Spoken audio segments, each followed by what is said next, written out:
Zaburi ya 33.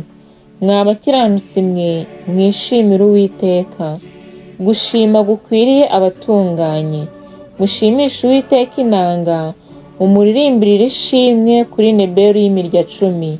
Mumuririmbire indirimbo nshya, mucurangishe inanga ubwenge, muyivugishe ijwi rirenga. Kuko ijambo ry'Uwiteka ritunganye, imirimo ye yose ayikorana umurava. Akunda gukiranuka n'imanza zitabera. Isi yuzuye imbabazi z'Uwiteka, ijambo ry'Uwiteka niryo ryaremye ijuru. Umwuka wo mu kanwa ke niwe waremye ingabo zo muri ryo zose. Ateranya amazi yo mu nyanja nk'ikirundo, ashyingura imuhengeri mu bubiko.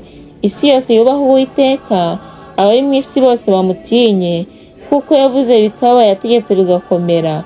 Uwiteka ahindura ubusa imigambi y'amahanga, akuraho iby'amoko yibwira. Imigambi y'Uwiteka ikomera iteka ryose, ibyo yibwira mu mutima we bihoraho ibihe byose. Ahiga ishyanga rifite Uwiteka Imana yaryo, ubwoko yitoranyije kuba umwandu we. Uwiteka arebera mu ijuru, areba abana b'abantu bose, ari mu buturo bwe, areba ababa mu isi bose. Niwe ubumba imitima yabo bose, akitegereza imirimo yabo yose. Nta mwanzi ukizwa n'uko ingabo ze ari nyinshi, intwari ntizikizwa n'imbaraga zazo nyinshi. Ifarashi nta mumaro igira wo gukiza, ntizakirisha umuntu imbaraga zayo nyinshi. Dore ijisho ry'Uwiteka riri ku bamwubaha, riri ku bategereza imbabazi ze, ngo akize ubugingo bwabo urupfu, abarinde mu nzara badapfa.